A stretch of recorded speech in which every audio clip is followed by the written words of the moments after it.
before the gods descended, before kings ruled, before history learned its own name, there was already a world, not a blank slate, not a quiet waiting emptiness, a world with heat and wind, with riverbeds that used to be full and now lie pale beneath the Iraqi sun, a world where light bends across dust and broken stone, where the air moves through places that once held voices, voices that are gone now, but not entirely gone.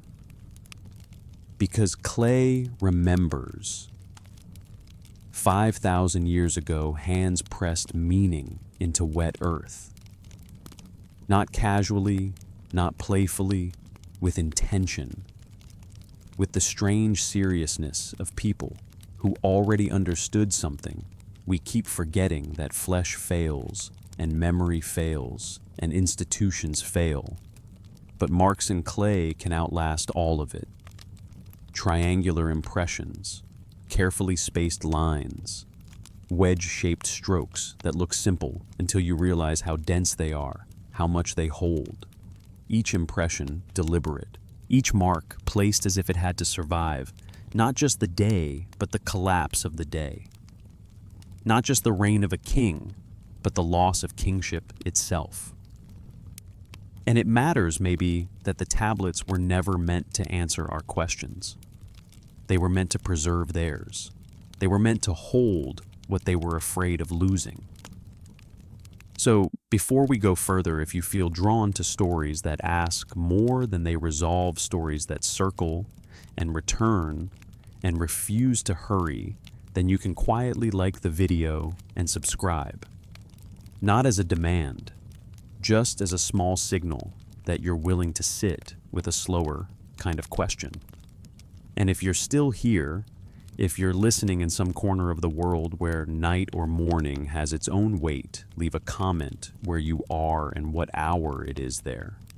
Not for engagement, not as a gimmick, just so I can imagine this quiet stretching across continents. The way memory once did, the way clay still does. Because this story doesn't begin with the Anunnaki. It begins with what the Sumerians said came before them. In 1877, British excavators working near the village of Walker broke through layers of compacted sand and struck something unexpected. Not scattered pottery, not isolated burial goods. An archive. Thousands of tablets stacked in chambers that had collapsed millennia before. They had uncovered Uruk, one of the first cities whose name we can still speak aloud. And what lay inside Uruk's ruins refuses to behave like the birth certificate of civilization. Because the earliest texts don't describe fumbling experimentation. They don't describe a people slowly figuring out how to count, or how to plan a city, or how to record a contract. Instead, the earliest tablets describe order already established, systems already refined, knowledge already codified. Writing appears around 3,500 BC, and not as crude pictograms stumbling toward literacy, not as a clumsy attempt to fix speech onto a surface, but as a fully operational system capable of recording contracts, astronomical observations, medical treatments, and mythological genealogies. That's the part that unsettles people. Archaeologists expected origins. They found inheritance. Mathematics already sophisticated. City planning already geometric. A ritual calendar already aligned with celestial movements tracked across centuries. The language of the tablets feels less like invention and more like continuation. And when you see the tablets in person, if you ever do, they carry a strange weight. They're smaller than your hand, many of them, and yet dense. Dense with wedge marks that somehow contain both sound and meaning phonetics, and symbols layered into a script scholars call ununiform. Through these impressions, scribes recorded grain allotments and temple inventories, but also hymns to forgotten gods, king lists stretching back into impossible antiquity, and stories of a great flood that divided all time into before and after. One tablet housed in the British Museum describes the reconstruction of a temple in Eridu. Buried in the dedication is a phrase that translates roughly as built again, according to the ancient foundation. Not built, built again. And that distinction, the small hinge of that word, again, appears again and again. Across dozens of texts, restoration, renewal, reestablishment, as though the Sumerians understood their civilization not as a beginning, but as an act of recovery. When the German archaeologist Robert Kalawi excavated the Iana temple complex in Uruk, he found building levels descending 23 meters below the structures visible from the surface. Each layer showed occupation, use, reconstruction, and beneath temples dedicated to Inanna lay older temples. And beneath those still older foundations, and at the deepest levels before writing, before monumental architecture, there were simple reed structures built by people who left no names. Only their arrangement of space, their alignment with water and stars, their quiet insistence that this place mattered long before anyone wrote down why it mattered. So the city existed before its gods were written down. And the same pattern emerges at Eridu, the settlement Sumerian tradition called the first city, the place where order began.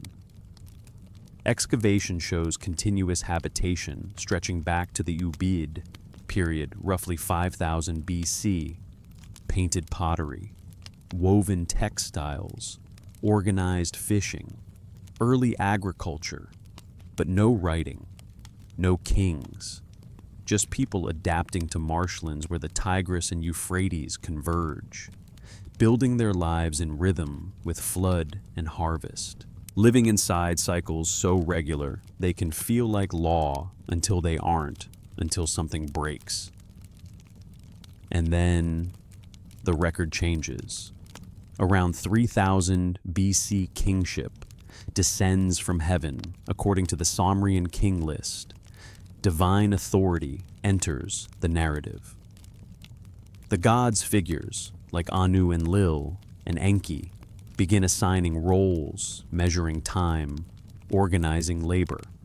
And the Anunnaki appear not as creators of the world, but as regulators of one already populated.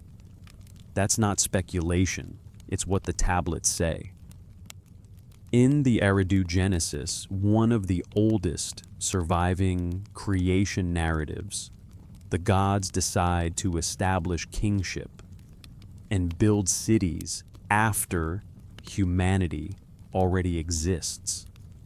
The world is already there. People are already there. And then the divine structure arrives as if responding to something, filling something. So we have to ask it slowly and then ask it again in another way. If the Anunnaki weren't the beginning, what were they? If the earliest texts describe restoration instead of invention, what exactly was being restored? And if the Sumerians wrote as though they were remembering carefully, urgently, almost fearfully, what had happened to make memory feel so endangered? We keep circling back to the same quiet contradiction that the written record at its very beginning already speaks with the voice of aftermath. And in that voice, steady administrative ritual, sometimes mythic, we begin to hear something else, not a civilization announcing itself, but a civilization trying not to lose itself again. And that is where we go next, not forward into spectacle, but backward into the strange silence the tablets keep gesturing toward, the silence that sits behind the word again. The Sumerian king list records reigns before the flood, in lengths so vast, tens of thousands of years, that the mind almost refuses to hold them. 241,000 years across 8 kings, across 5 cities: Eridu, Bad, Tibra, Larak, Sipar, Shurupak. Whether those numbers are symbolic measures of deep time or something else entirely, the structure of the list does something unmistakable. It treats kingship as an innovation, a thing that arrived, a thing introduced, which means by implication something preceded it. And the tablets, so meticulous in what they can preserve, do something strange here. They don't explain what governed the time before kings. They don't narrate the mechanisms of that earlier order. They only gesture backward into a silence older than their oldest words. They're not interested in filling the silence with invention. They're interested in acknowledging it. Sometimes you can find fingerprints still visible in the clay. A scribe's thumb pressed into the edge before the tablet dried. A ridge pattern preserved for 4,500 years. Not because anyone intended it, but because clay holds accidents as faithfully as it holds law. And when you look at those fingerprints, the question shifts, because that scribe might have been copying from an even older text, one already damaged when they held it, one already broken around the edges, its sentences incomplete, a text that had survived something and was now being preserved again, as if every act of writing was an attempt to outrun loss. The siphons the scribal notes appended to the ends of tablets often include phrases like copied from a damaged original, restored from fragmentary sources, written again from memory when the first copy was lost. Those lines matter, not as trivia, not as administrative footnotes, but as confessions, as a culture admitting that what it holds is not whole. Preservation was sacred work because forgetting was the catastrophe.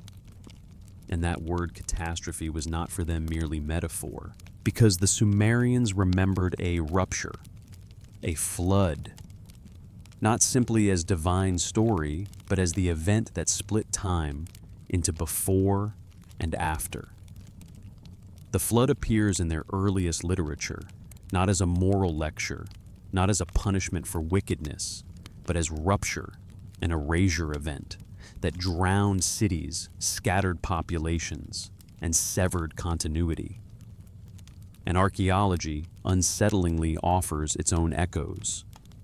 Surveys along the Tigris-Euphrates basin have identified flood deposits dating to approximately 2900 BC, thick layers of silt separating cultural strata. Beneath the flood layer, one kind of pottery, one architectural style. Above it, something different, changed, reformed, not unrecognizable, not alien, but altered as though the world rebuilt itself using fragments of what came before. And once you accept that possibility, once you allow the flood to be a real break, not just a mythic motif, then a number of other things begin to feel different. Writing appears not as decoration or leisure, but as technology designed to resist oblivion.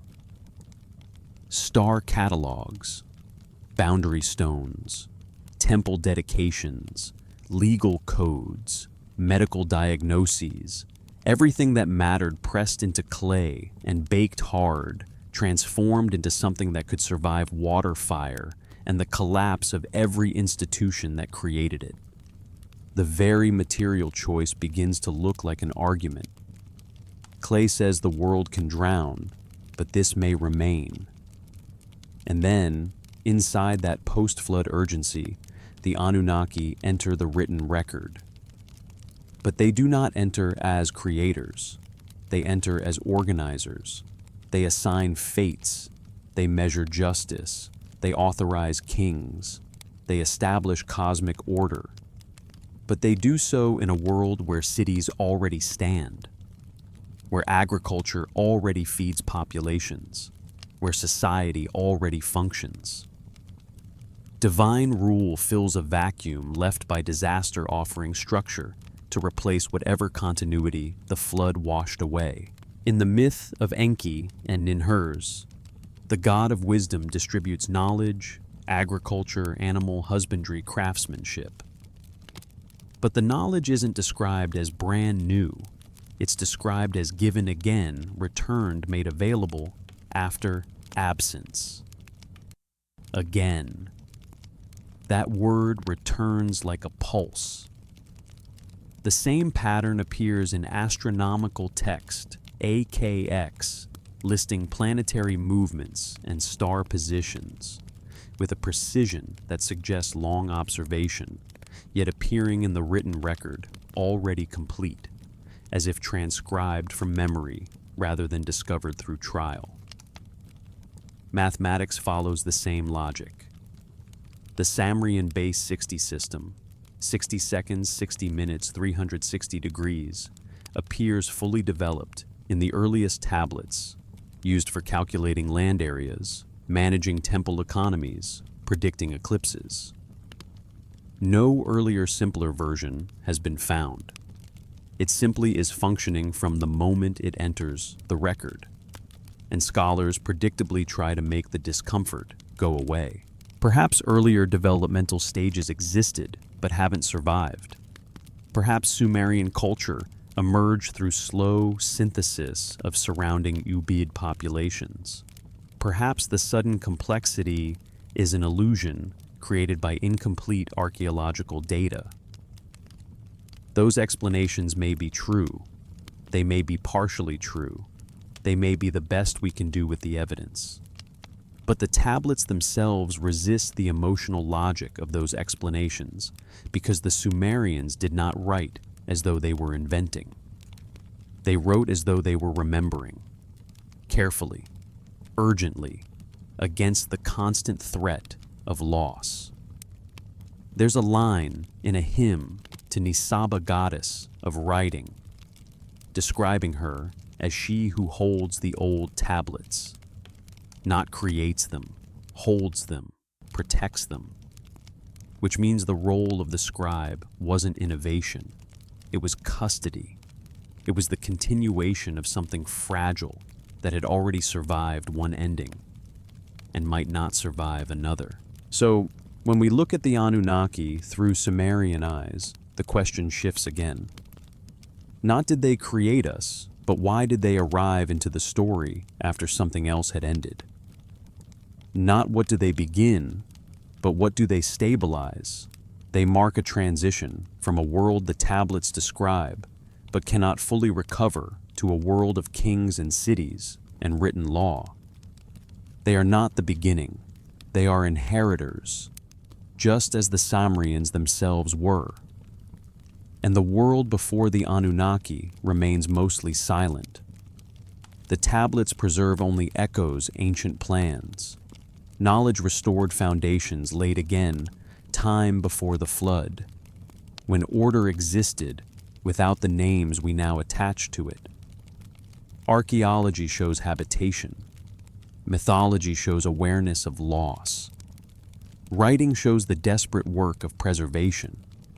And what remains is a quiet understanding, almost too heavy to say quickly, every beginning conceals an ending.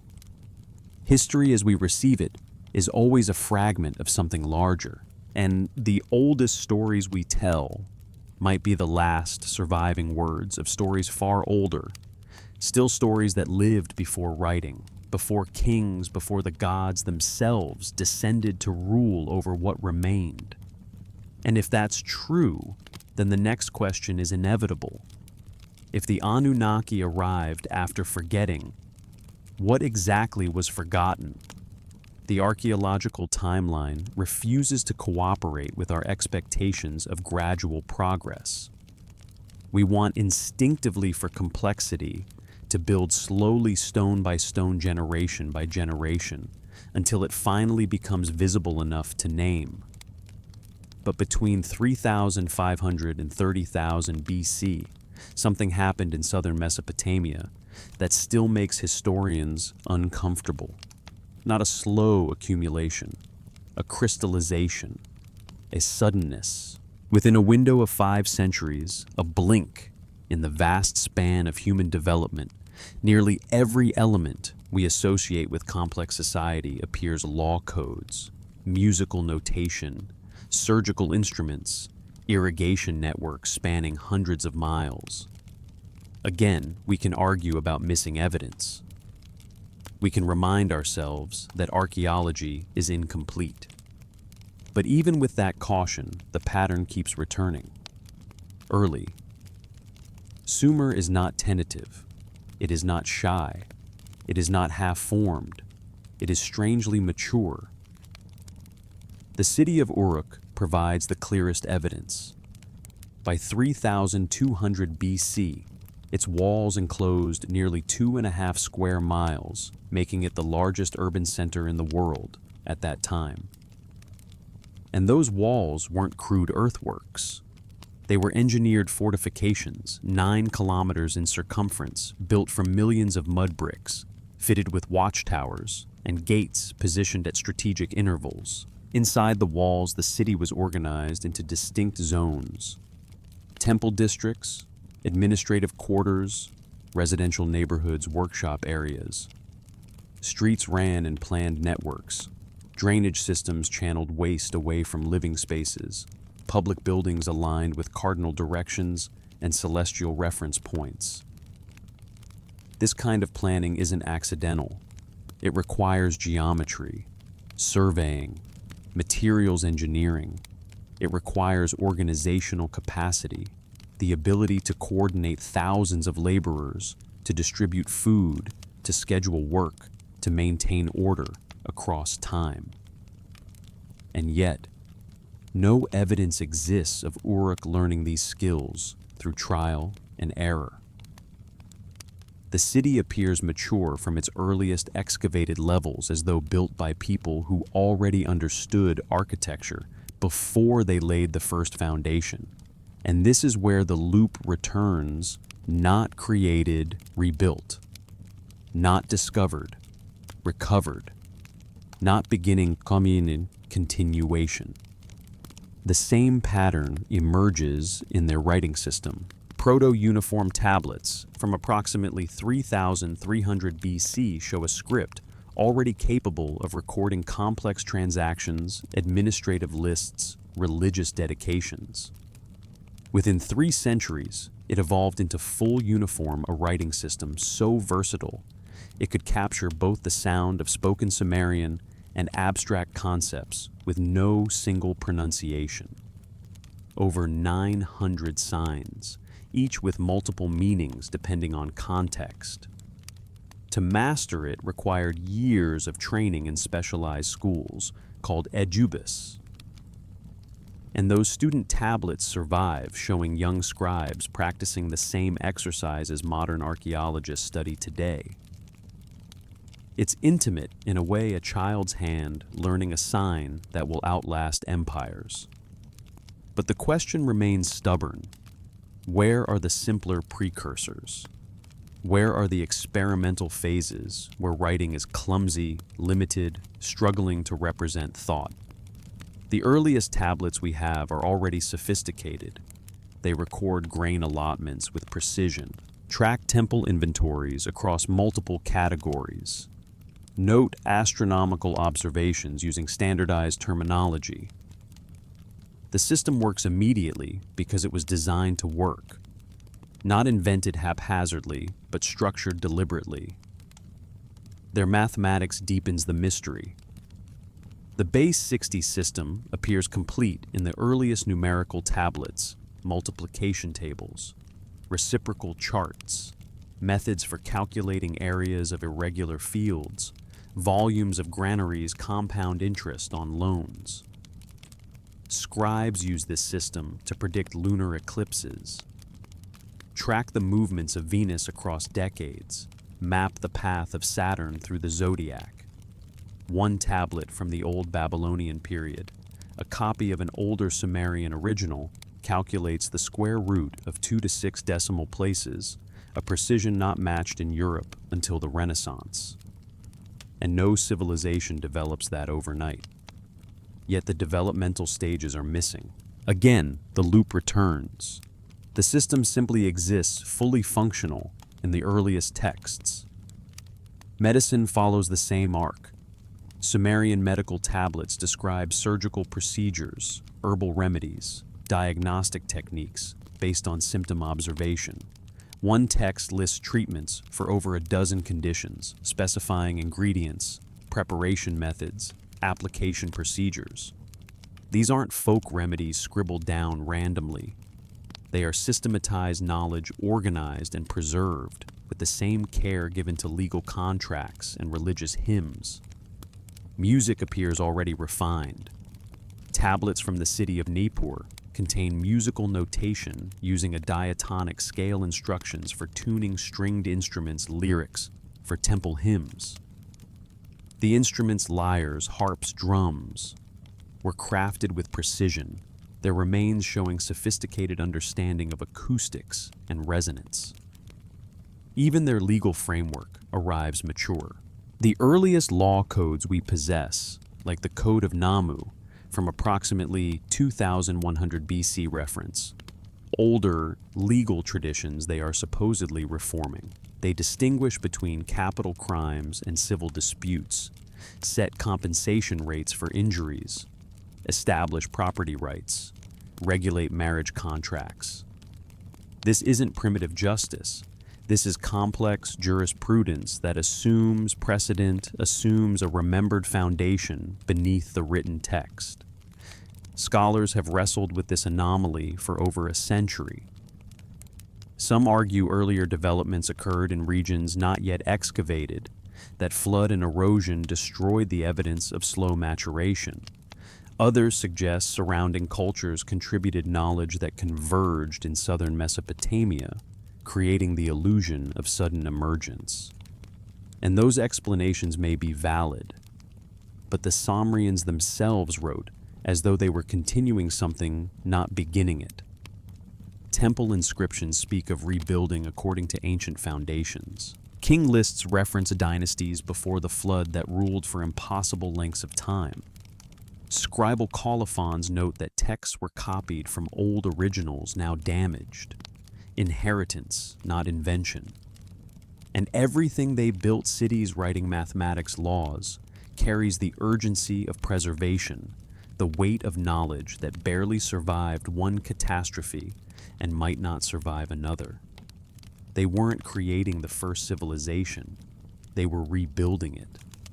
And among the thousands of tablets recovered from Mesopotamia, one document tries to make that rebuilding feel like a single continuous line, the Sumerian king list. A political chronology stretching from the beginning of rulership to the scribe's own present. Multiple versions across periods sharing the same strange structure. They record kingship not as eternal, but as something that arrived. After the flood had swept over and the kingship had descended from heaven.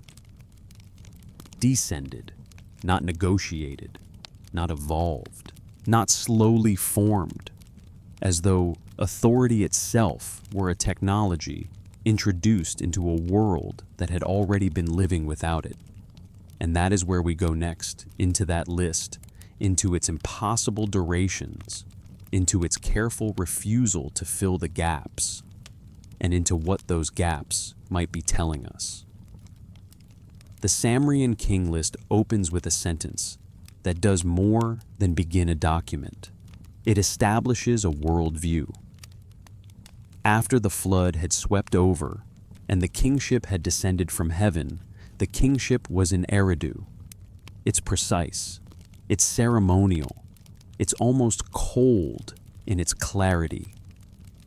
And the coldness matters because it suggests the scribes were not telling a bedtime story. They were making an administrative claim about reality, that kingship arrived, that it came down, that it was placed in a city like an object can be placed, not invented by human hands, not evolved out of tribal leadership, descended, which means there was a time before it. And the list acknowledges that time, not with rich narrative, but with a kind of spare accounting. 8 rulers across 5 cities. The reigns stretch beyond human scale. Alulim of Eridu ruled for 28,800 years. Alga for 36,000. Dumuzid, the shepherd last king before the flood, for 36,000 years. The total is vast enough to feel like geology wearing a human mask. And scholars again offer interpretations. They must. Perhaps these aren't solar years. Perhaps they are months, seasons, ritual cycles. Perhaps they are symbolic encoding astronomical periods or generational memory compressed into a single name. Perhaps they mark epochs rather than individual lives' eras of stability before writing existed to record transitions in finer detail. We can hold all of those possibilities. But the structure of the list remains consistent across interpretations. The Sumerians believed rulership had a beginning, and that beginning came after cities were already standing. And the list offers almost no political detail about those early kings. No wars fought, no temples built, no edicts issued. Later dynasties receive elaborate descriptions, military campaigns, construction projects, diplomatic marriages. But the antediluvian rulers exist in the air, names attached to impossibly long durations, administrative entries stripped of narrative, as though the scribes who compiled the list possessed only the barest framework of what came before the flood. Names, cities, vast stretches of time, and they refused to invent what they couldn't verify. That refusal, this restraint, is easy to miss, but it's one of the strangest things about the document. If it were pure myth, you might expect embellishment, heroic deeds, fantastic episodes, grand explanations. Instead, you get something that looks like a ledger with impossible numbers. The list becomes a confession of partial knowledge. It preserves what it can. It admits what it cannot. And then the flood arrives, and the structure changes. After the waters recede, kingship is taken to Kish. The rains drop to human scale. Rulers govern for decades, not millennia. Political intrigue appears. Succession disputes. Wars between city-states. History becomes recognizable because it operates at human tempo, measured in generations rather than ages. The contrast is so stark that many scholars treat the pre-flood section as symbolic prelude, a mythic curtain raiser before real history. But the Sumerians themselves did not mark that boundary in the way we do. They copied the pre-flood reigns with the same care given to contemporary records. They preserved the names and numbers across multiple versions, separated by centuries. For them, the deep past was simply deeper, harder to see clearly, but not less real. So, the king list suggests something quietly, persistently political authority arrived as a solution to crisis.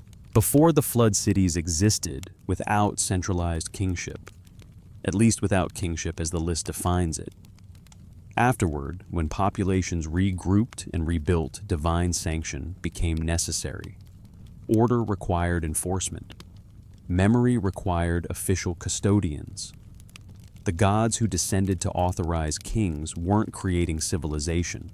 They were stabilizing what remained of it. This framing reverses the story we usually tell. We assume cities emerge from kingdoms that rulers build civilization. But Sumerian chronology implies the reverse. Settlements came first functioning through some unrecorded form of collective organization. Only after catastrophe erased that continuity did kingship become necessary. Introduced as a framework to prevent further fragmentation. And the list ends where it began with cities. But now those cities have names attached to power. Rulers who claim divine selection. Dynasties that measure legitimacy through unbroken succession, stretching back to the moment heaven granted authority. Yet even as it establishes that authority, the list admits what came before a world that needed no kings, whose order has faded so completely that only its duration remains vast and silent. The gods arrived late, and what they governed was already old. If Sumerian memory had a fixed point, if it had a place where history began to accumulate and not dissolve, it was Eridu. In their cosmology, Eridu was the template, the first city, the place where divine order touched Earth. And in archaeology, Eridu becomes something even more unsettling, a place where you can see human life stretching back long before the gods enter the written story.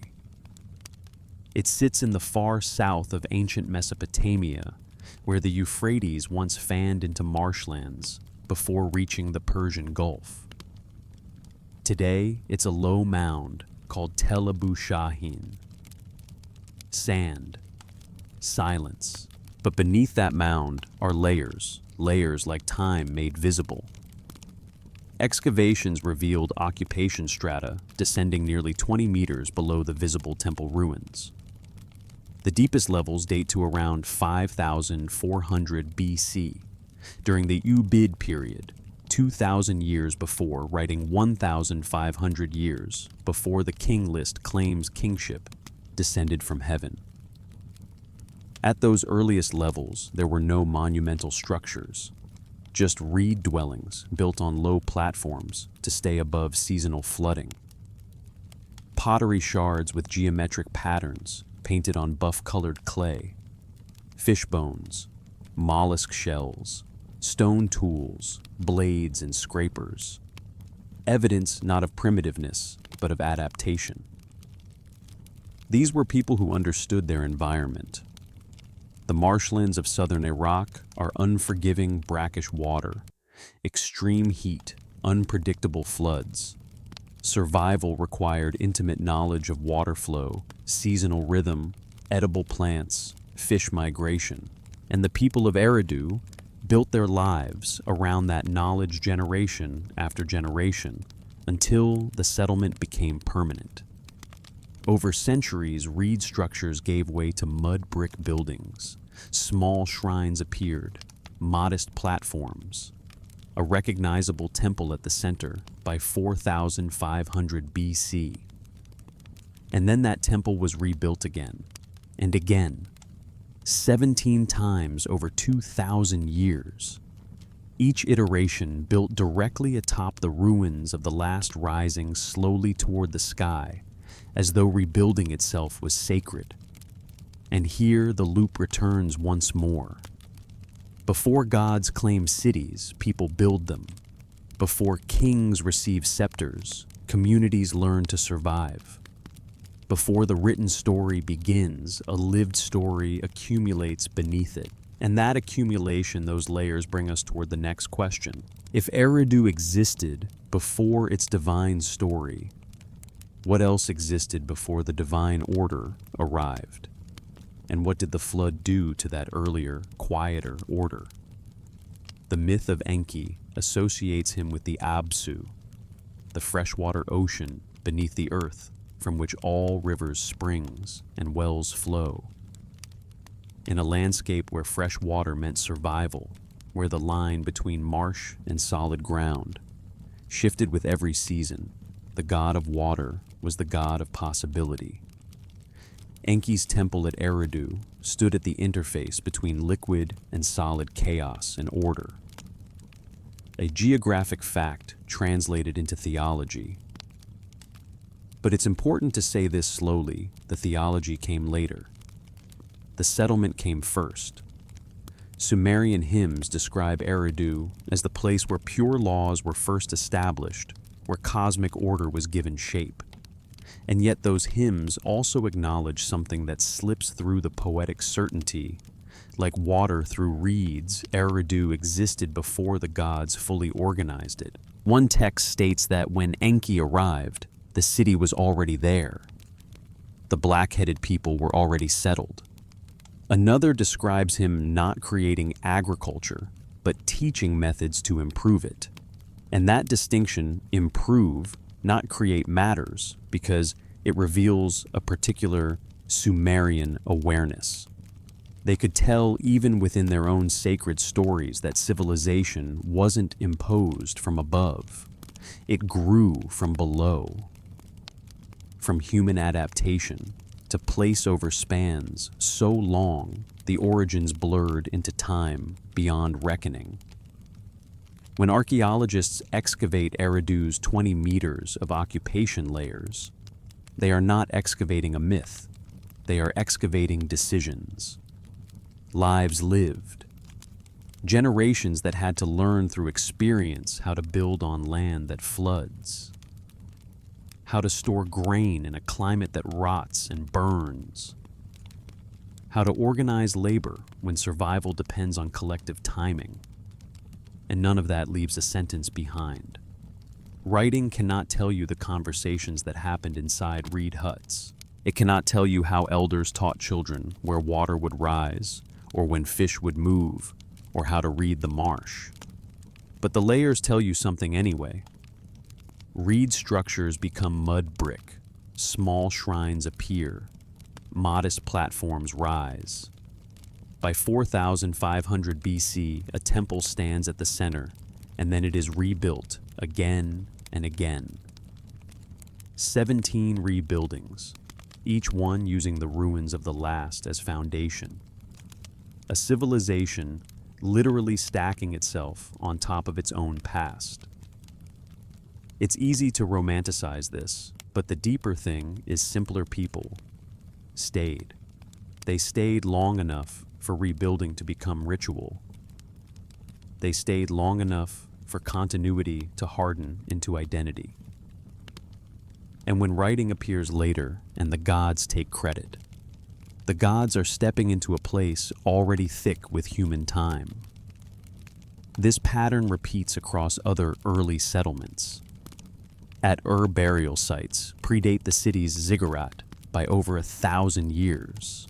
At Uruk, habitation layers beneath the monumental White Temple show continuous occupation stretching back into the 5th millennium BC.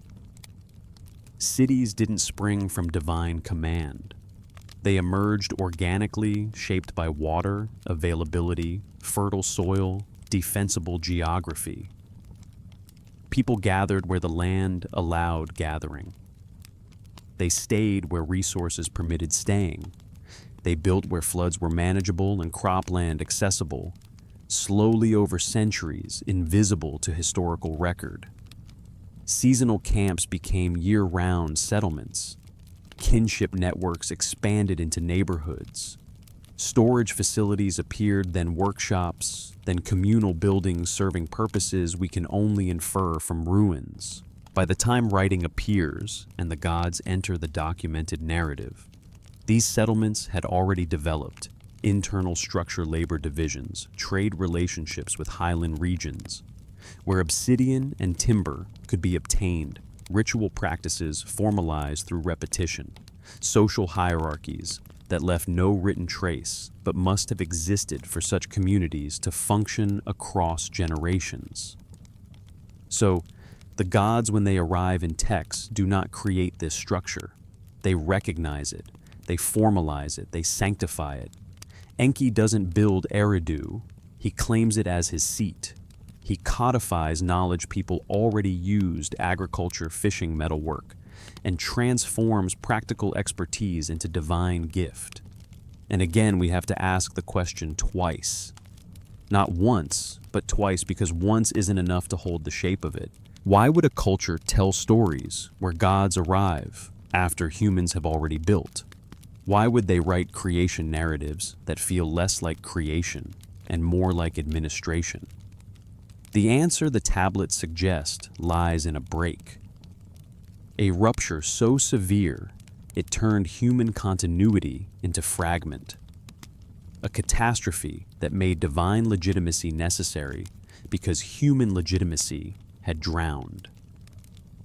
Every Sumerian text that attempts to reckon with deep history encounters the same barrier, the flood. They called it the Abubu.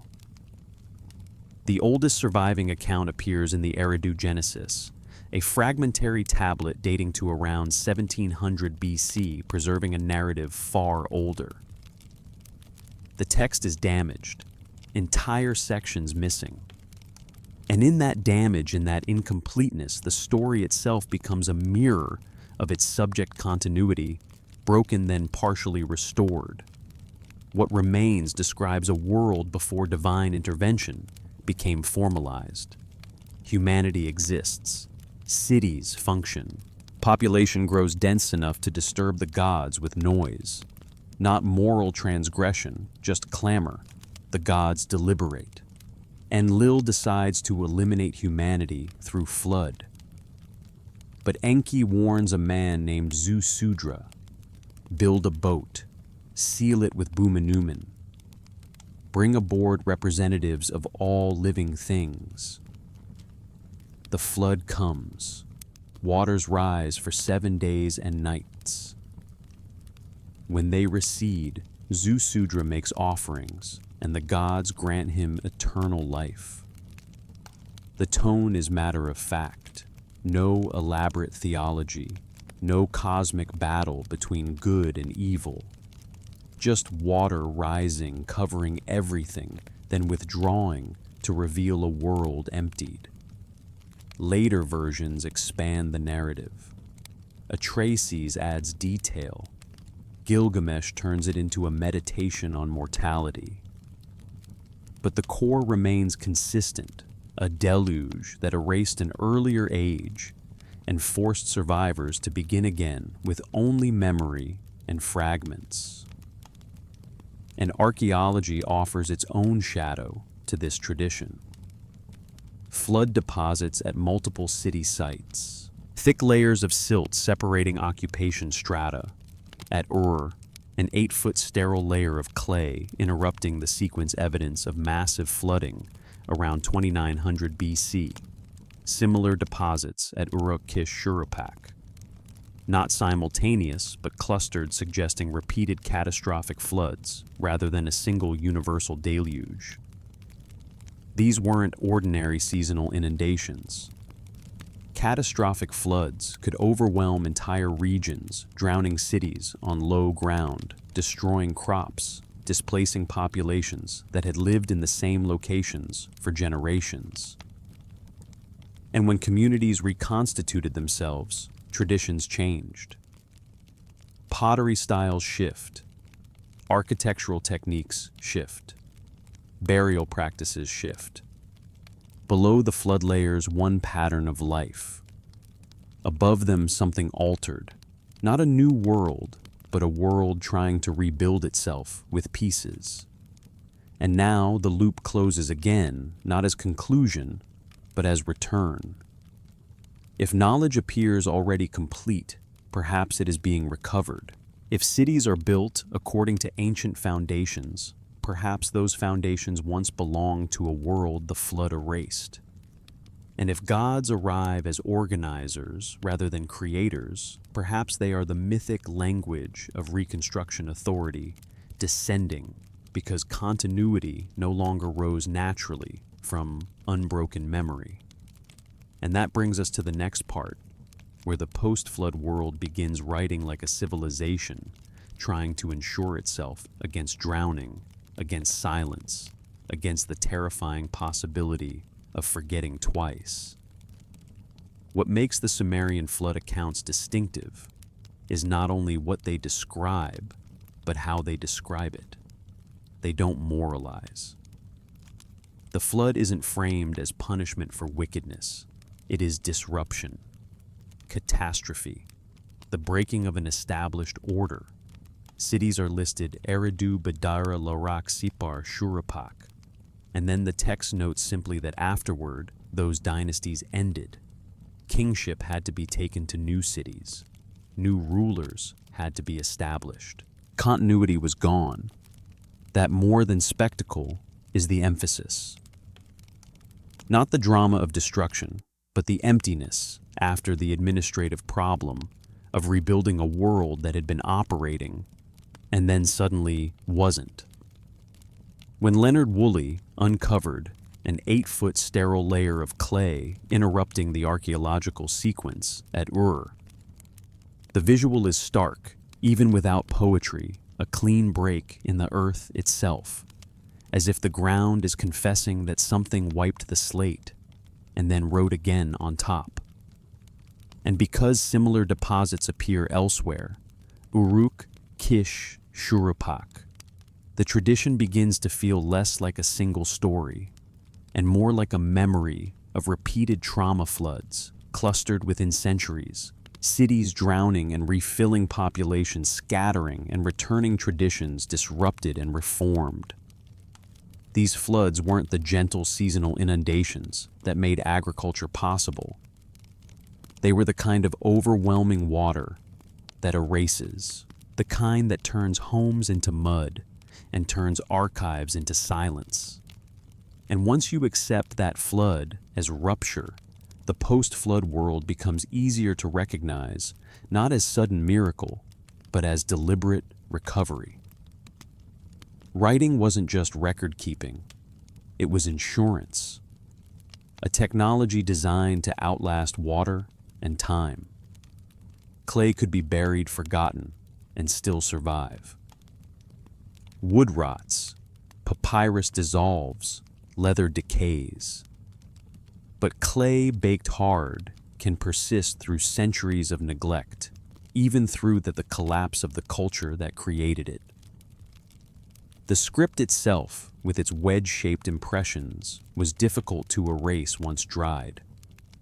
And scribal notes keep returning to the same admissions, copied from a tablet damaged by water, restored from fragmentary text, written again from memory when the original was lost. They appear so frequently, they become formulaic, suggesting that recovering damaged knowledge wasn't exceptional, but central to Sumerian intellectual life. The flood made memory sacred because it proved memory could die. Entire cities vanished beneath mud.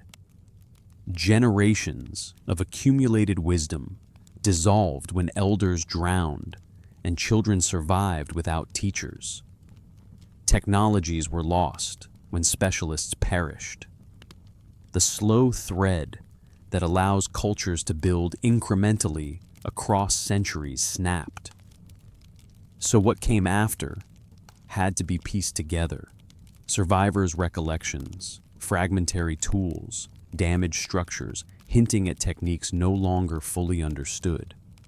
And this is why Sumerian texts describe knowledge as revealed rather than invented. They weren't creating civilization. They were recovering it. And recovery has a particular emotional texture. It is careful. It is anxious. It returns to the same core questions again and again, because repetition is how you keep something from slipping away. The gods who descended to organize the post-flood world weren't introducing novelty. They were formalizing what remained, stabilizing fragments into a system that might survive the next catastrophe. When the Eridu Genesis describes Zusudra emerging onto mud flats where cities once stood, the text doesn't linger on destruction. It notes silence. And from that silence rises the whole project of Sumerian preservation. Writing law, astronomy, medicine, mathematics, systems built with the awareness that nothing is guaranteed. In the centuries following the flood, knowledge reappeared methodically, not tentatively. Writing returned first, and it returned with purpose. The earliest post-flood tablets aren't literary experiments. They're administrative records, grain distributions, livestock counts, land measurements, temple offerings. The script is already systematic, using standardized signs arranged predictably. Someone designed it, knowing exactly what it needed to accomplish, create permanent records that could outlast human memory. By 3000 BC, scribal schools operated in major cities. Students practiced on clay, sign lists, mathematical tables, proverbs. Their exercise tablets survive in the thousands, showing the same curriculum taught across different cities.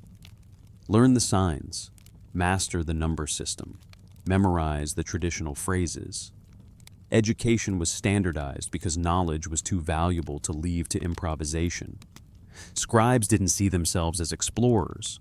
They saw themselves as custodians. Their task was continuity. Copy old tablets before they crumbled. Maintain astronomical records without gaps. Ensure temple archives remained complete. Innovation was secondary to preservation, and the sky itself became part of this preservation. Star catalogs appear with precision that implies deep observation. The Venus tablet of Amisaduqa, copied later from Sumerian originals, records appearances and disappearances over 21 years, accurate in intervals matching modern calculations. Someone watched Venus night after night, year after year, not because it solved an immediate problem, but because losing the pattern would mean losing something irretrievable. Lunar tables show the same commitment: moon phases, eclipse cycles, the complicated drift between lunar and solar calendars. Intercalation, when to add extra months to keep festivals aligned, calculated through models assuming astronomy had a history longer than any single lifetime. Mathematics appears similarly complete. Base 60 numeration supports calculation of areas, volumes, compound interest, square roots. Multiplication tables carved into stone suggest public reference. Division handled through reciprocal tables. The tables are comprehensive from their first appearance, organized logically, free of corrections that would mark a developing system. They function immediately because they were designed to function. Medicine follows the same pattern. Tablets list treatments, eye infections, digestive ailments, skin conditions, injuries, ingredients and preparation specified, organized pharmacology, categorized by symptom. Diagnostic texts instruct physicians on examination, pulse, skin color, tongue appearance, breathing patterns. Systematic observation suggesting a tradition older than the text. Again, no discovery narratives.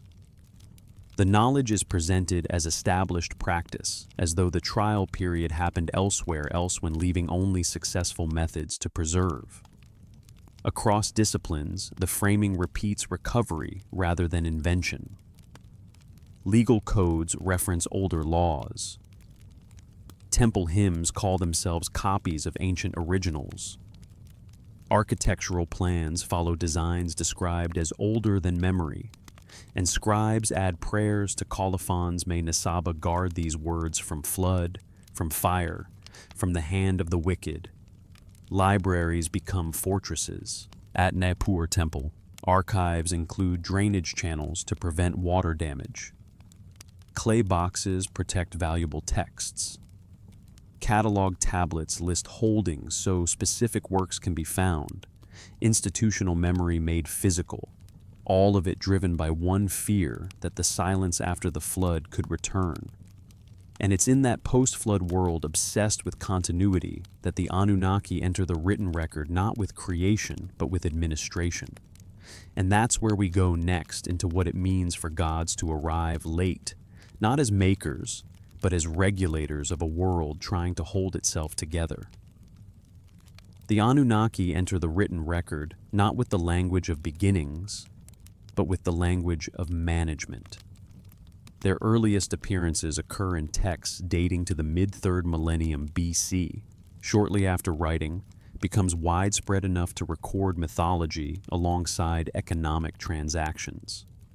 They are mentioned in temple dedications. King lists hymns praising divine authority. And yet even in praise their role is restrained. They don't shape the world from chaos. They manage a world already functioning. The term Anunnaki is debated among scholars, but most agree it roughly translates to those of princely blood, or offspring of Anu, the sky god, who headed the Sumerian pantheon. They appear as a collective, sometimes 7 judges, sometimes 50 divine administrators, sometimes more, depending on which text you read. But whatever their number, their function repeats. They determine fates. They assign roles. They oversee boundaries between divine order and human society. In the descent of Inanna, the Anunnaki sit as judges in the underworld. They don't create life or death. They regulate transitions between states, enforcing rules that already exist. Their authority is juridical, not creative. The Eridu Genesis mentions them briefly during the flood account. The Anunnaki stand by, while Enlil decides humanity's fate. They witness, they advise, they execute decisions made by higher gods. They do not initiate the disaster.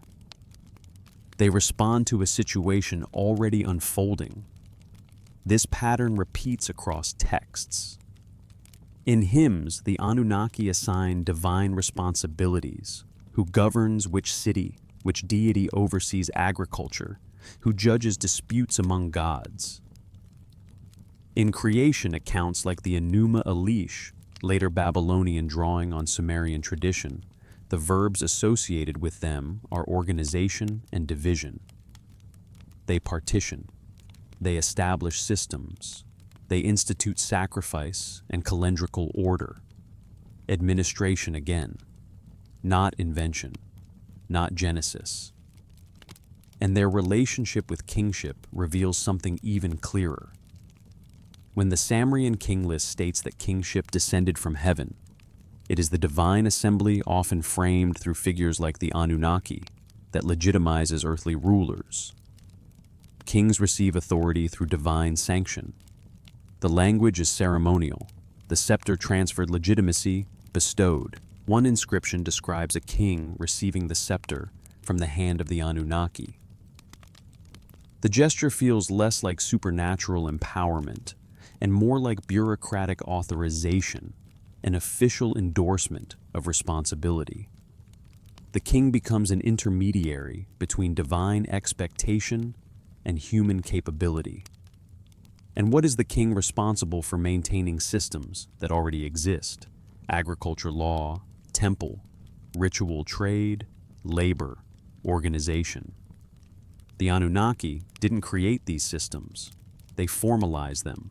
They transformed practical arrangements into cosmic requirements. They made social order feel inevitable, ordained, rather than negotiated. Consider the myth of Enki and the world order. Enki travels through Mesopotamia assigning roles. Who governs grain? Who oversees metalwork? Who manages fishing? Animal husbandry, weaving? But Enki encounters these activities already happening. His task is assignment, not invention. He organizes an economy that functions but lacks official structure. He gives divine sanction to work humans were already doing. The Anunnaki serve a similar function on a broader scale. They impose hierarchy where previously there may have been flexibility. They make permanent what might have been provisional. They transform survivor communities rebuilding after catastrophe into a structured civilization with defined roles, clear expectations, cosmic justification. And once you see it like that, the question becomes less sensational. and more human. Why would survivors of catastrophic flooding need divine legitimization? Why would kingship need to descend from heaven after cities already existed? Perhaps because the old certainties had drowned. Whatever customs kinship networks and remembered authorities governed pre-flood society were disrupted when populations scattered and regrouped. Lineage could break, precedent could vanish, tradition could fragment. So, a new foundation was needed, authority that didn't depend on unbroken memory. Divine sanction becomes the substitute for continuity. In this reading, the Anunnaki are not simply supernatural beings. They become symbolic representations of institutional authority, establishing itself after crisis. They embody the transition from remembered tradition to written law, from elder wisdom to scribal expertise, from community consensus to royal decree. And the texts themselves support this through restraint. The Anunnaki don't perform miracles. They don't shapeshift or intervene dramatically. They judge. They assign. They witness. They maintain cosmic bookkeeping, ensuring offerings reach proper destinations. Fates unfold according to divine determination. Order persists despite human chaos. They are administrators of a broken world, managing what remains after something larger was lost. Later traditions would transform them. Babylonian mythology elevated some and demoted others. Akkadian texts expanded roles. By the time later writers encountered these stories, the Anunnaki could be misunderstood, conflated, distorted. But in the Sumerian sources, their function remains consistent: regulators, entering a world that already knew agriculture, already built cities, already tracked stars, already organized labor. They didn't create civilization, they codified it. They gave it divine authorization. They made permanent the fragile reconstruction survivors had managed after forgetting. And that returns us to the same quiet ambiguity. Was that certainty, comfort, or control? Was divine administration a way to stabilize a vulnerable society, or a way to fix power in place? The clay does not answer cleanly. It preserves ambiguity the way it preserves wedge marks stubbornly without explanation. And if you want to understand why that ambiguity persists, you have to look not only at the myths, but at the scribes, the ones who copied and copied and copied, who left colophons confessing damage and loss, who built libraries like fortresses. Because the Anunnaki exist in writing. And writing in Sumer exists as a response to catastrophe. So the next step is not to chase the gods into speculation. It is to return to the human hands in clay, to the fear behind the colophons, to the slow, disciplined work of memory preservation that made all of this gods' kings' histories survive at all. At the end of many Sumerian tablets, after the main text concludes, a scribe would add a few additional lines. These siphons weren't part of the original composition. They were notes, metadata, a record of copying when it was done, who did it, and most revealingly, the condition of the source. The phrases repeat across centuries.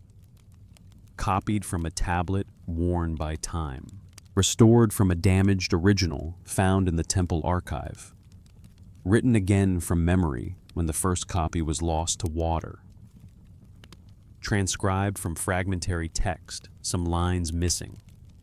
These are not casual remarks.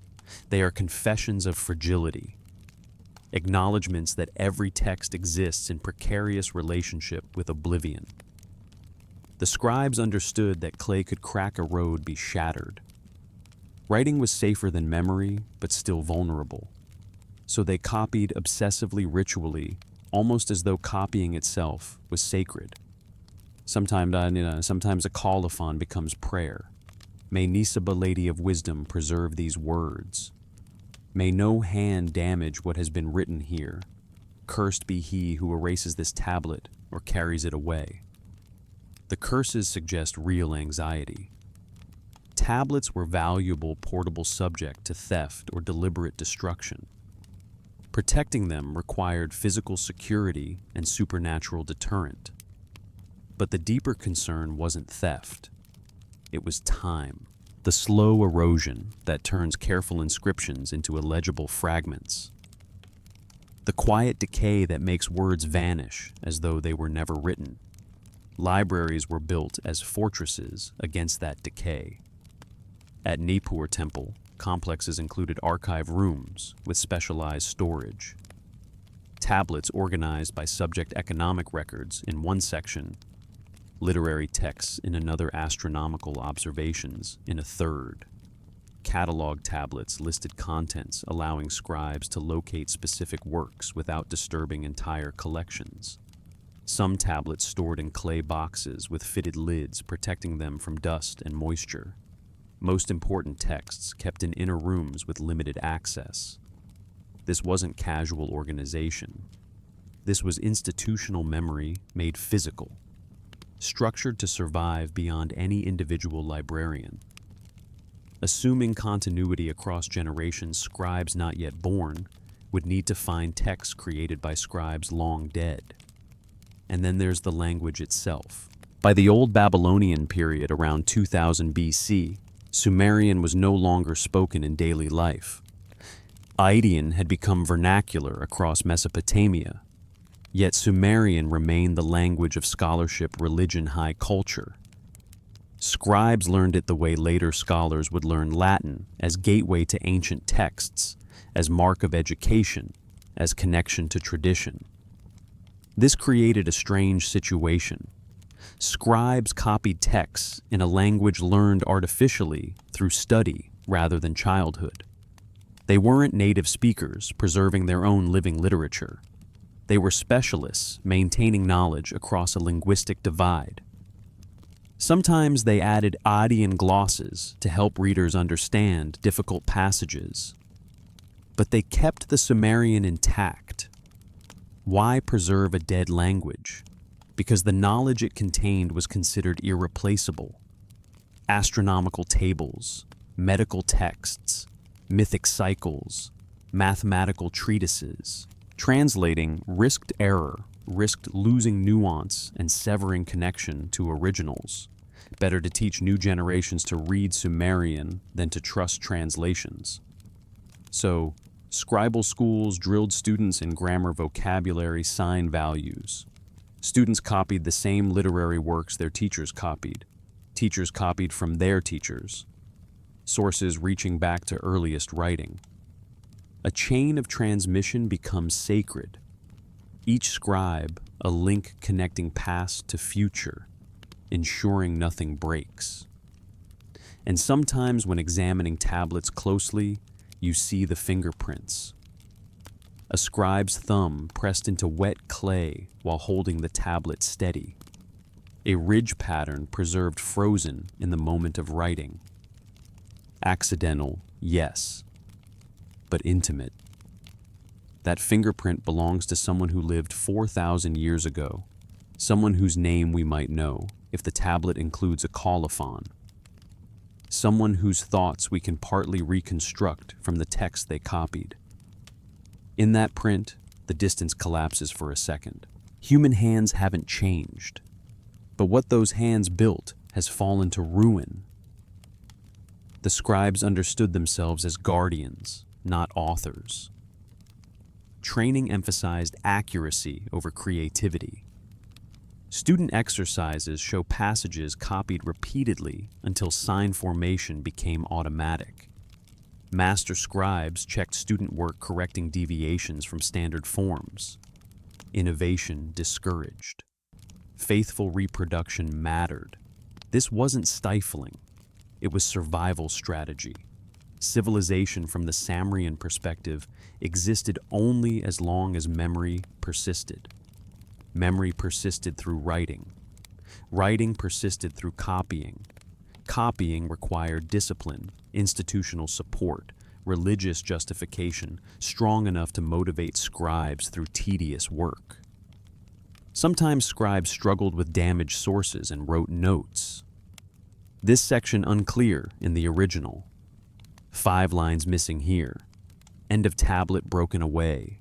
They didn't fabricate what was lost. They acknowledged gaps. Honesty about what couldn't be recovered was preferable to inventing false continuity. The fear underlying this work is simple forgetting. Forgetting what the flood destroyed. Forgetting how cities were built, how crops were cultivated, how stars moved, how bodies could be healed. Forgetting the boundaries of fields' terms of ancient treaties, which gods governed, which aspects of existence, which offerings were required, which festivals marked, which seasons. They lived in the shadow of catastrophic forgetting, working against the possibility of another. Every tablet copied was insurance. Every library maintained was defense. Every student trained was hope that knowledge would outlast this generation too. And they succeeded beyond anything they could have imagined. The tablets they baked and stored and cataloged survived millennia. We read their words because they treated memory as sacred, because they built institutions to preserve it, because they believed correctly that writing could outlast empires if given enough care. Civilization, they understood, wasn't just cities or armies or wealth. It was remembrance. And remembrance required work. Slow, careful, endless work. And now, after all this, we return again to the opening line. Before the gods descended, before kings ruled, before history learned its own name, there was already a world. We return, but the question has changed shape, because now we can feel the weight of what was preserved and the weight of what was lost. And that is where the story turns toward its most difficult truth, that the world before the Anunnaki wasn't mythological. It was lived, but lived beyond the reach of full recovery. The world before the Anunnaki wasn't myth. It was routine. People woke in marshland settlements. They fished rivers. They planted barley in silt-rich soil. They raised children who would raise children. They built, remembered, adapted, survived. And yet, we can't know them fully. The world they inhabited left only echoes.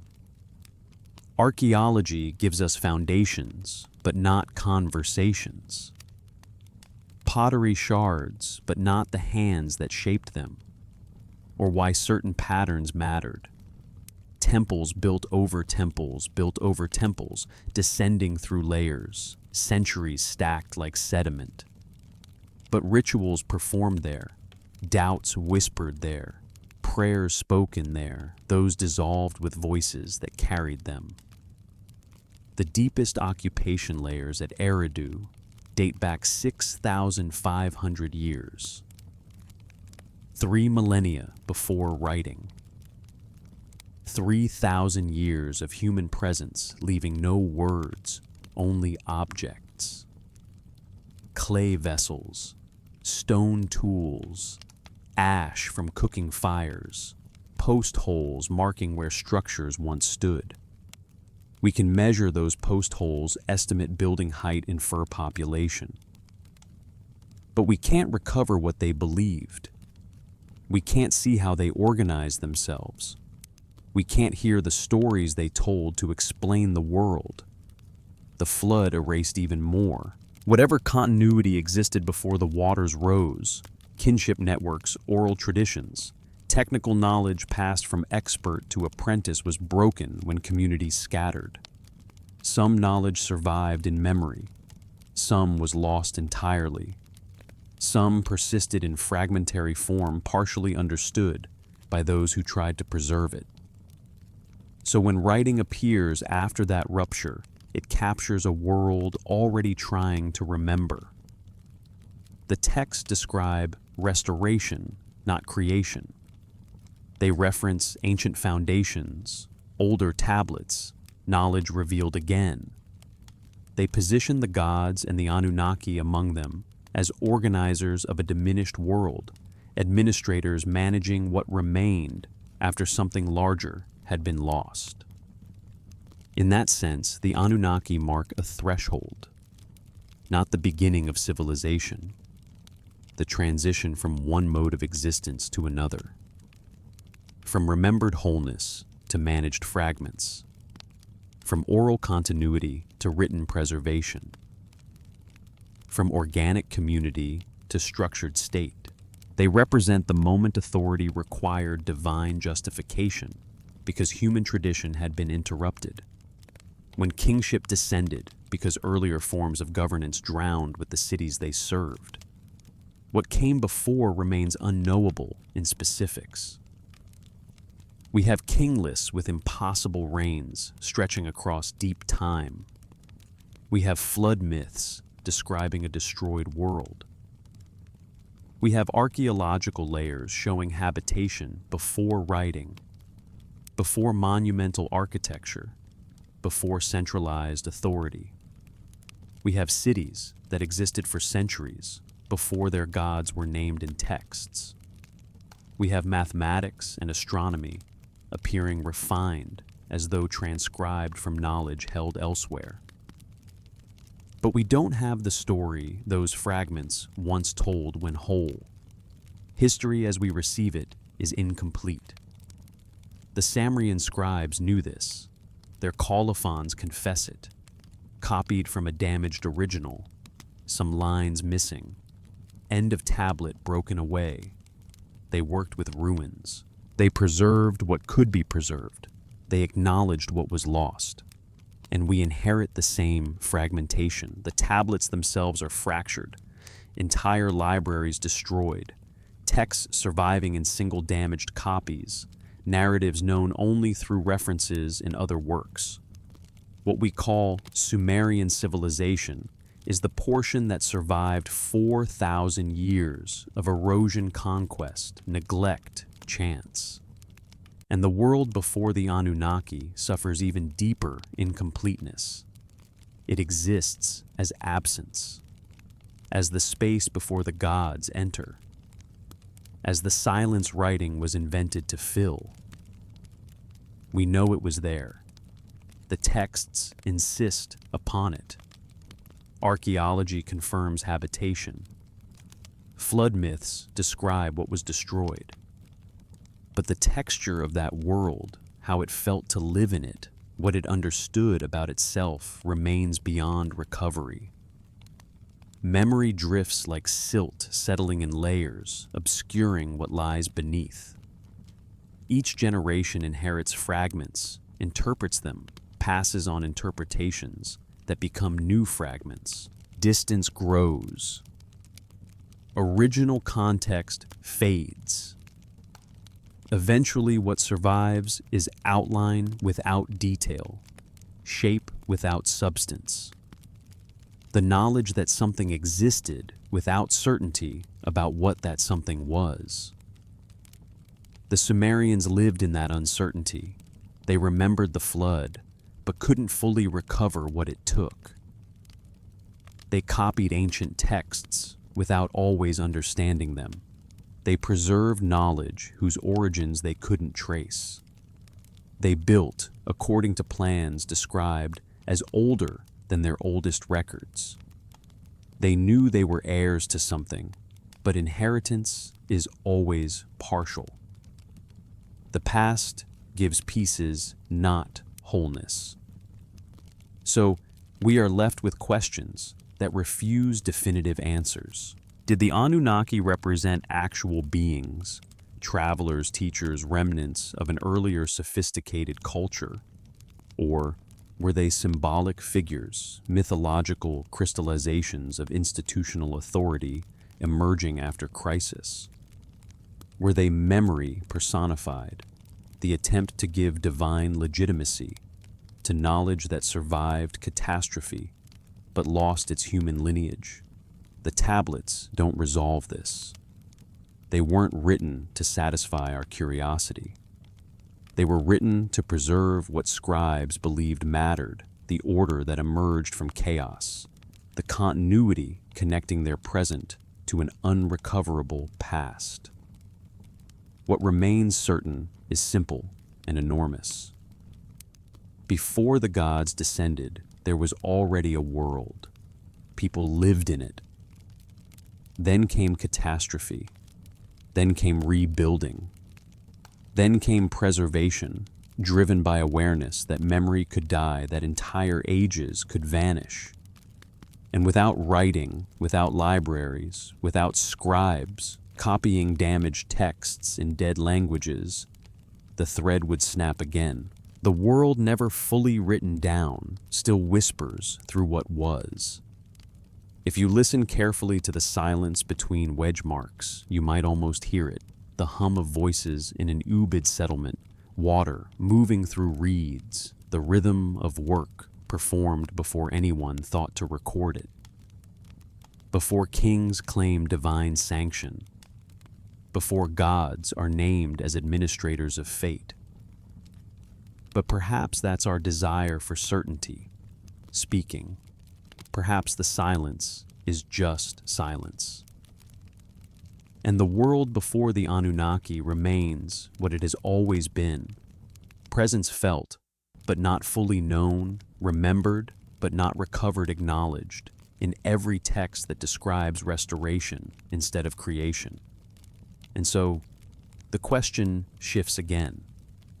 Not what that world was, but what it means to live after it, to build with fragments, to preserve against the next catastrophe, to know we too will become someone else's ruins, someone else's damaged tablets, someone else's mystery drifting between dream and history. We return now to where we began because this story is built to return. It loops the way memory loops, it circles because the center cannot be reached directly.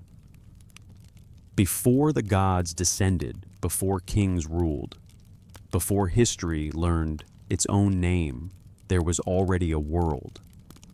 We've said it once and then said it again. But the second time is never the same as the first, because now the phrase carries weight. Now it carries Uruk's archive rooms collapsed under sand.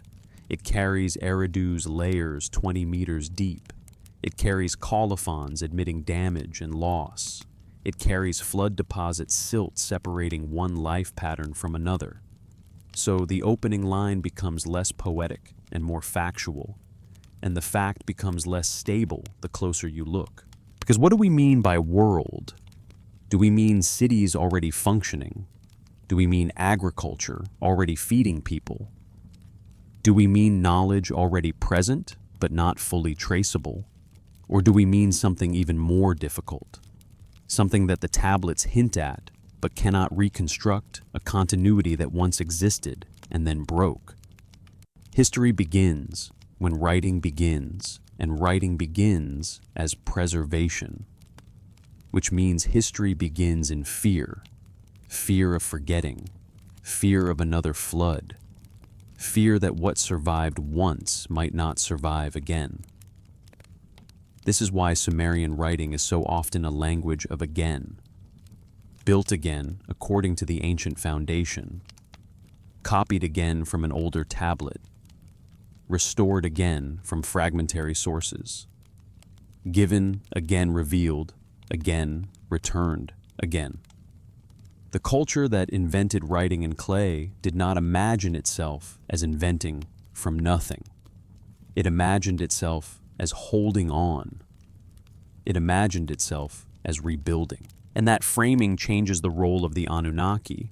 They become less like the origin of civilization and more like the emblem of formalization.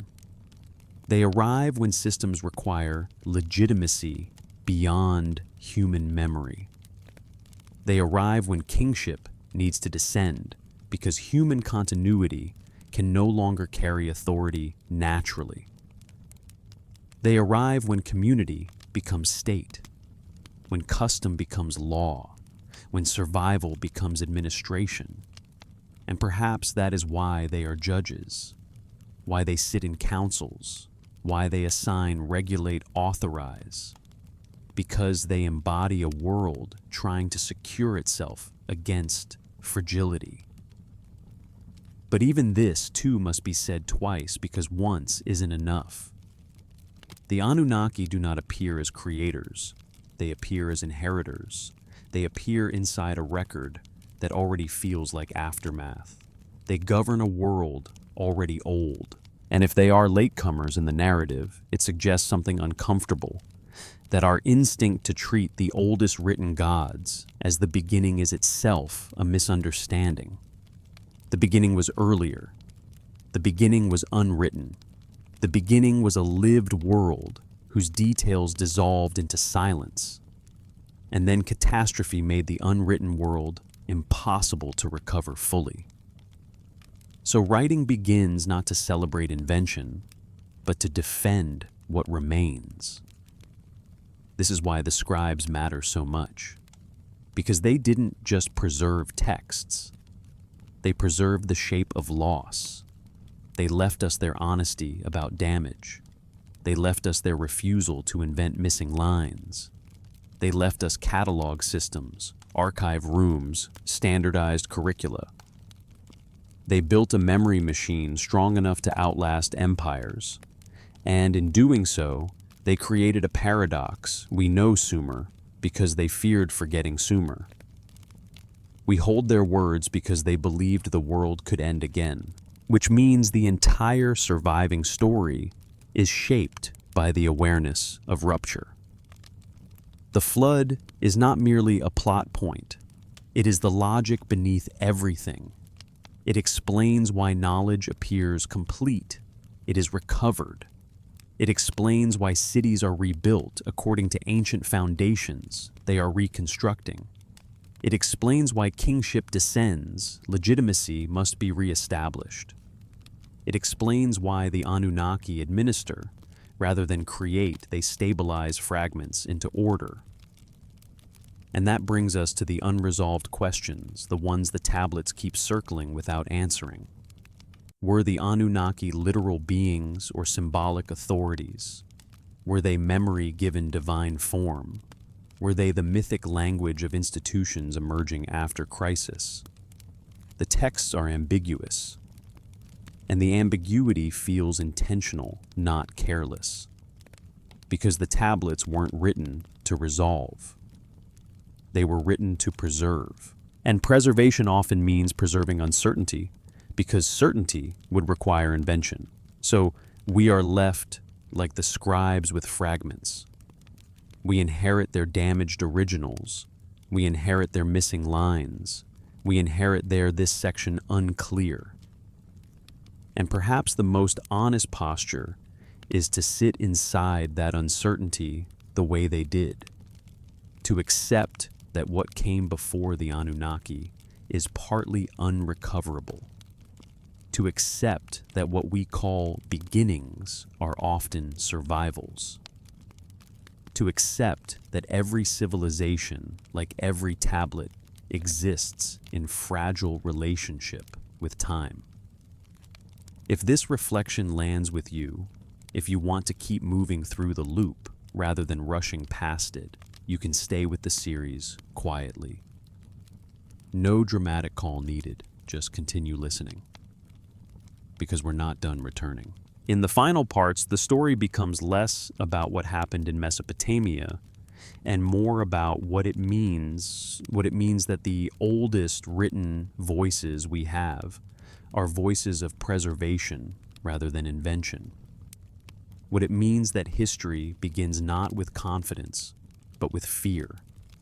What it means that we too are building with fragments, trying to hold what matters against the erosion that will eventually claim even our most carefully pressed marks. And so we approach the end the way the scribes approached every tablet, aware that endings are never clean. They are breaks, they are missing lines, they are silence. And in that silence, the question returns one more time, slightly reshaped, slightly heavier. Before the gods descended, what was already there? The question refuses to stay still. Before the gods descended, what was already there? We can answer with archaeology, habitation layers, reed dwellings, pottery tools, temples, rebuilt 17 times. We can answer with texts. Kingship descends after the flood, cities listed before authority, ancient foundations restored again. But the deeper question isn't just factual. It's interpretive. It's existential. Because the world before the Anunnaki is not merely a historical gap. It is a reminder that most of human life is unwritten. Most of what matters is not preserved in archives. Most civilizations, most routines, most meanings dissolve without leaving a sentence behind. And in Sumer, this fact becomes sharper because writing appears so early enough that we can see almost immediately its obsession with what came before. Writing arrives already looking backward, already saying again, already confessing damage, already building libraries like fortresses, already treating memory as sacred duty. So when we ask about the Anunnaki, who they were, what they represent, we are also asking a question about how humans respond to rupture. Because the Anunnaki in the texts function as stabilizers. They regulate, they authorize, they judge, they administer. They appear when kingship becomes necessary.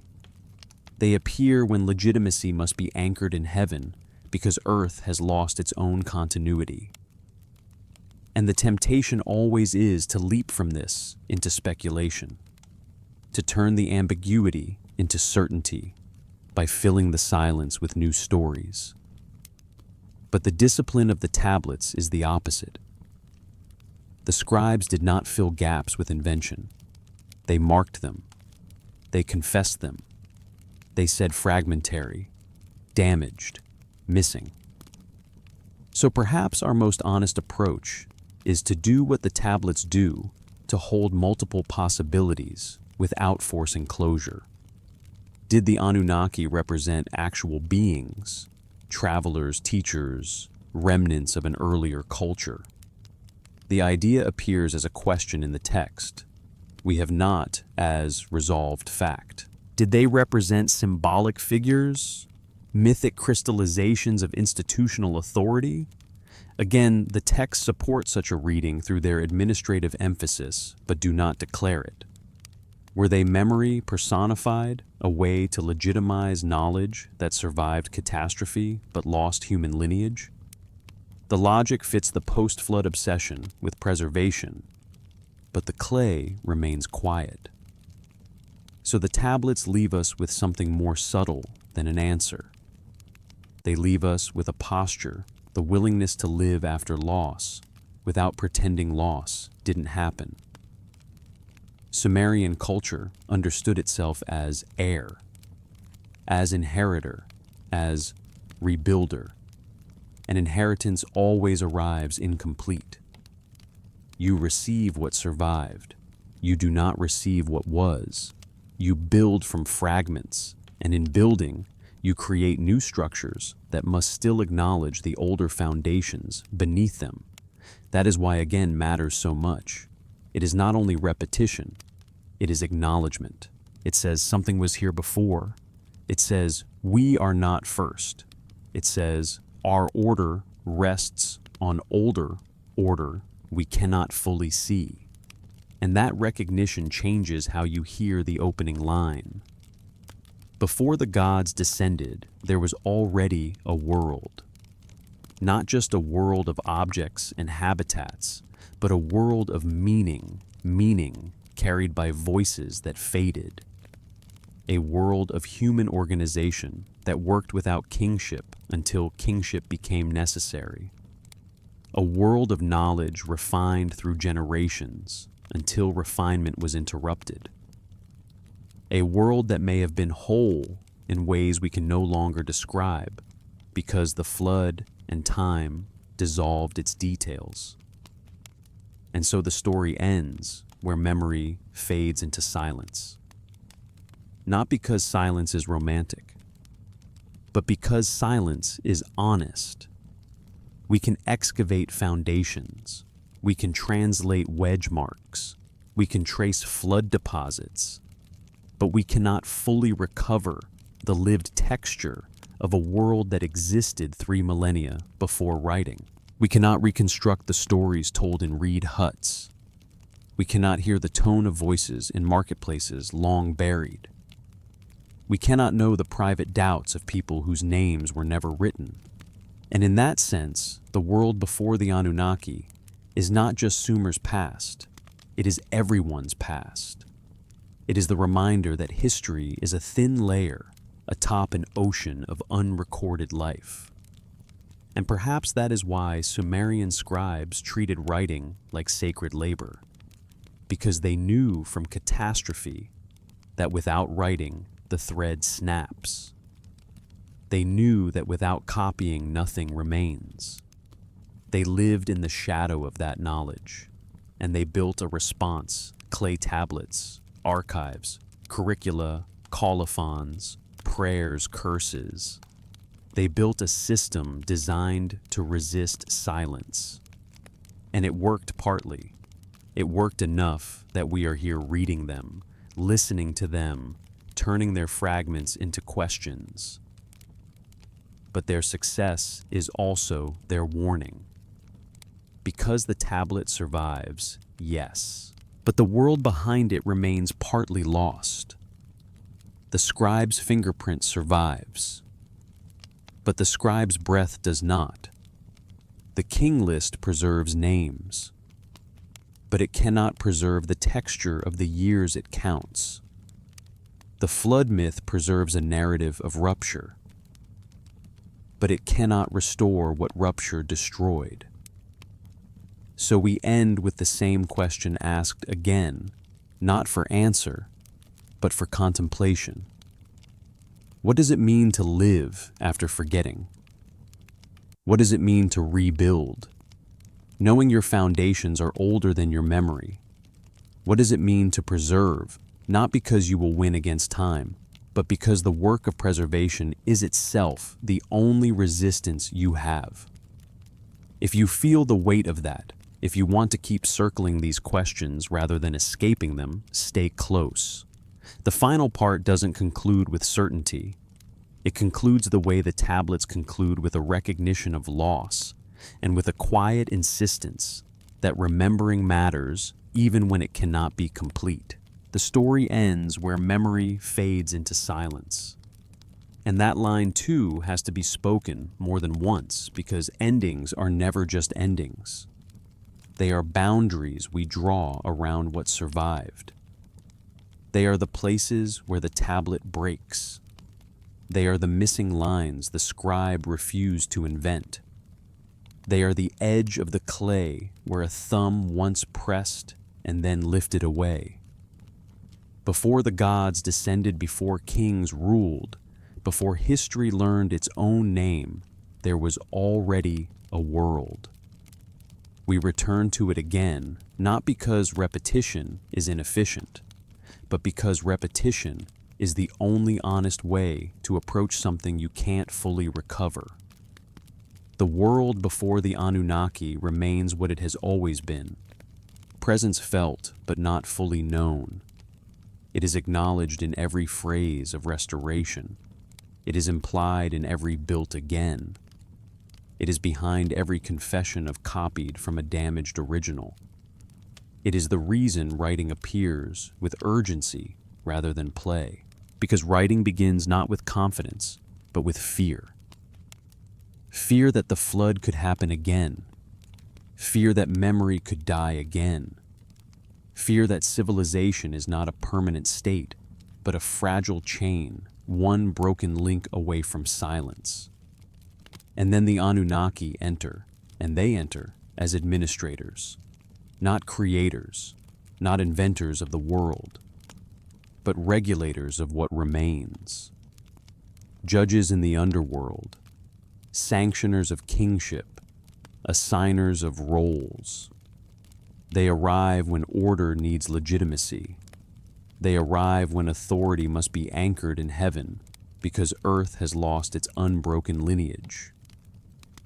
And whether you take them as literal beings or symbolic structures, the function is the same: stabilization after rupture. Which means, in a quiet way, the Anunnaki are part of the flood story, even when they aren't the flood. They are what comes after. They are the organizational response to catastrophe. They are the way a society turns survival into system. And this is where we face the final ambiguity.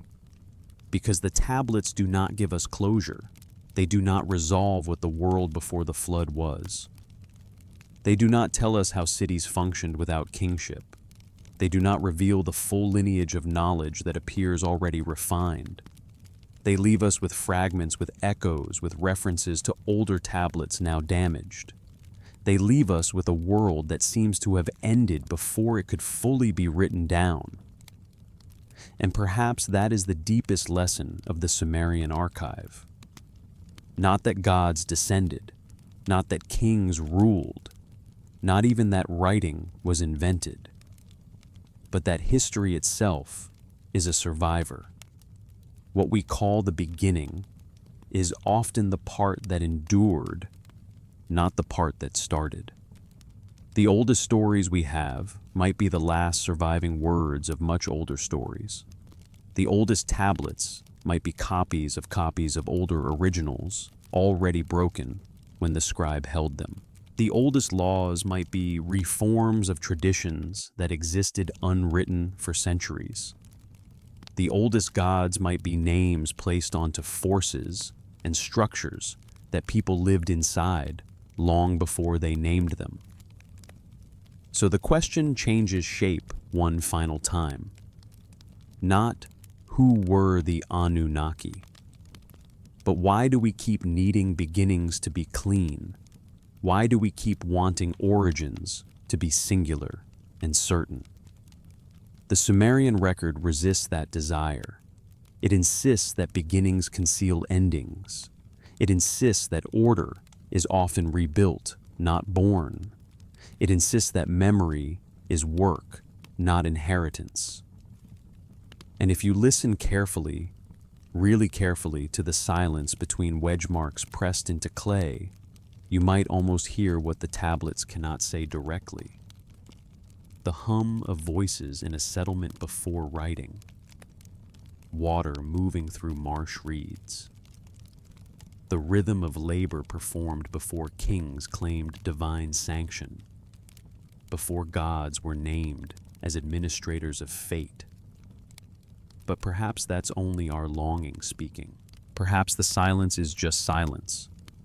And the world before the Anunnaki remains beyond our reach. Not to be discovered, not to be solved, only to be remembered as lost. Because that too is a kind of truth, to acknowledge what cannot be recovered. To stand at the edge of the broken tablet and not pretend the missing lines are there. The scribes modeled that honesty. They wrote fragmentary, they wrote damaged, they wrote unclear, and then they copied anyway. They preserved anyway. They worked against forgetting even knowing. Forgetting would still win, eventually. And that's the final loop, the one that returns us not to Mesopotamia, but to ourselves. We too live after catastrophes. We too build with fragments. We too believe our systems are stable until water rises. We too write digital now, not clay, hoping something will remain. And one day, what remains of us may be someone else's damaged tablet, someone else's archive, someone else's fragmentary text copied from a source worn by time, someone else's silence. So the story ends where it began. Before the gods descended, there was already a world. And after the gods descend, after kings rule, after history learns its own name, the world still remains vulnerable, forgetful, rebuilding again and again. The question isn't what that world was. The question is what it means to live in the shadow of forgotten wholeness, to preserve against the next flood, to copy the damaged text without inventing what's missing, to accept that certainty is rare, but remembrance is possible. And in that acceptance, quiet, unresolved, and slow, the script finally stops. Not with an answer, with a pause, with clay, with silence, with the sense that something still waits there, not to be proven, but simply to be held the way Nisaba holds the old tablets, not creating them, just guarding what survives. If you want, you can carry that silence with you for a moment after the video ends.